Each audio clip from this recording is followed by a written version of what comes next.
Hey everybody, Princess Friend here, and I just recently listened to an interview with Jill Jones. It was from October of 2016, so it was recent after Prince's death, much more recent than today.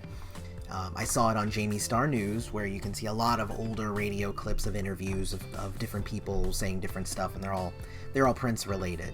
But there was one comment that because I watch all the videos and I listen to them and I absorb them. There were a few that I might talk about later, but this one I thought was pretty interesting and I thought I'd bring it up, and it's a fun discussion I think for us to have here on the channel. And it was Jill Jones accused the Revolution of being a Milli Vanilli Band. There's a link in the comments so you guys can totally go and actually listen to her actual comments. I'm going to kind of give you my thoughts on them, but if you haven't listened to it yet, you may want to go listen and then come back and then we can engage. I think that'll work out a little bit better.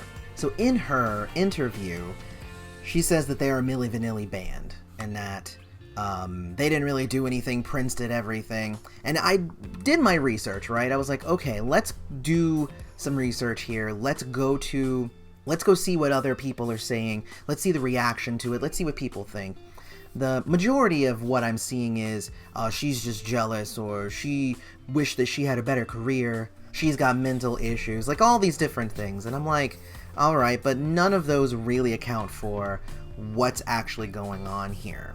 Then other people are saying, oh, well, Milli Vanilli is a completely wrong term to use because Milli Vanilli was a fake band and they lip-sync, but the Revolution are actually good performers and they can actually perform and do stuff. And it's just like, okay, cool, but what you're doing there is you're playing semantics and you're taking the exact words used instead of the intent used. So already everything that I've read has been kind of terrible, and most people are like, shame on you, Jill Jones. But guess what? I kind of agree with her just a tad, and let me tell you why.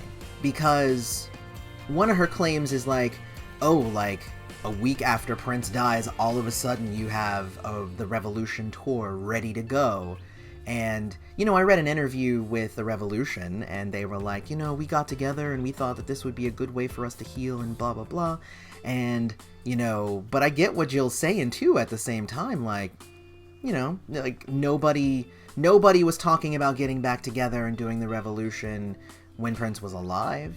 And, you know, and of course their interviews say, yeah, we would come out to Paisley Park every so often and see Prince, and we'd always talk about getting back together, and, you know, reports say none of that stuff ever happened. So it's like, you know, and that's the part that Jill was kind of dragging out into the light and really kind of talking about, was that when Purple Rain Deluxe was coming out and it was like the big deal, and the Revolution tour was going and everybody wanted a piece of the Revolution, and I did videos where I kind of took you through a bunch of the different interviews that they did individually or they did together as a group, and like all the different things that they did.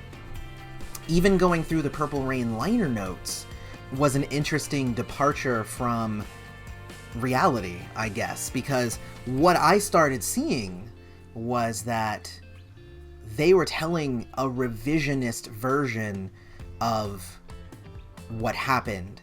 And again, I think that this is what Jill Jones was actually trying to point out, because there were several songs I remember, and Wonderful Ass is actually a great example of one that I definitely noticed, where Lisa Coleman had said, yeah, you know, he wrote Wonderful Ass, and I was dating Wendy, and he was dating Susanna, and we were driving around the car just talking about how wonderful our girls' asses are.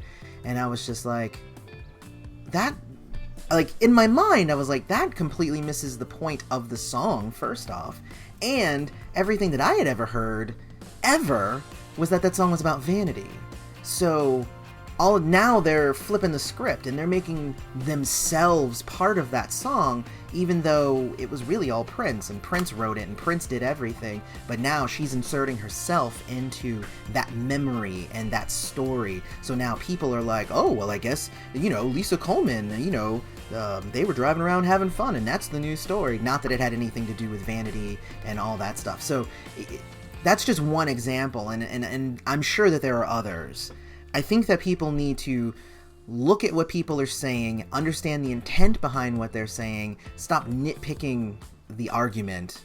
Semantics will only get you so far, and nobody really wins on the internet anyway. But I'm definitely keeping, like, my ear open, because I notice these things too. I notice that the members of the Revolution are saying, like, you know, for like Let's Go Crazy, Prince came in with an idea, and it didn't really sound all that good, and then we helped him make Let's Go Crazy what it is.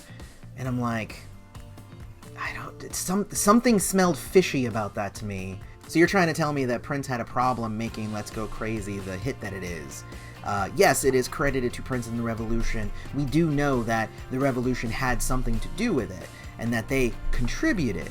But there is a difference between contributing and being the reason that that song exists.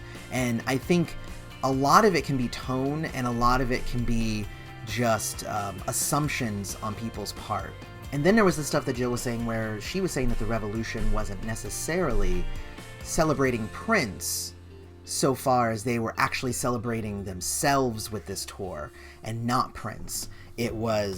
She felt that it was a money grab, and that they were trying to make themselves bigger than Prince even was. And that's the reason why they didn't invite other musicians to come in and do stuff with them and stuff. It's like, no, we're the Revolution, and we're going to do our own thing, and we're not going to be part of it, you know. And then she mentions that, like, Sheila did a concert, and it was an amazing concert, and it was her, and she invited everybody who had been involved with Prince. You know, everybody was invited to come, even the Revolution, even Jill Jones, everybody was invited. It makes sense to question people's motives when they do stuff like this. Now, I mean, and it's one of those weird things, right? Because, like, the Revolution was never, like, my favorite band of Prince's. I like a lot of his other stuff that he came out with other, more talented bands, in my opinion. But even this stuff has made me kind of suspect and kind of wary. Almost like, I almost don't want to give the Revolution my money. Like, they're coming through Fort Lauderdale, and I was like, maybe I'll buy the tickets, and maybe I'll go. And then, you know, a couple days went by, and I'm like, nah, I don't need to see that. Like, if Morris Day and The Time come through, I'll go see them. But something about the Revolution tour, it's kind of rubbing me the wrong way. And how it ends, and then it starts, and then it ends, and then it starts. You know, and they're like, you know, we're not doing this, you know, we're losing a lot of money by doing this. And I'm like, well, why don't you stop doing it? So anyway, I'll stop rambling. I would love to hear your guys' side of this story. Definitely, if you haven't, again, gone and listened to Jill Jones' thoughts, do that. Come back. Let's talk about it. In my opinion, I don't know. There's something about what's going on that I understand what she's saying, and those feelings were fresh at the time, and she might feel completely different nowadays. But I get it. I get what she was going for back then. Let me know what you guys think. Don't forget to hit up our Patreon at patreon.com/princessfriend. And until next time, may you live to see the dawn. And if you like that video, don't forget to hit that little subscribe button down there. It's right in the corner. And also, there's other videos below me. Definitely check those out. Also, follow us on social media, and you can support the channel by visiting our Patreon or our Redbubble merch store. See you next time.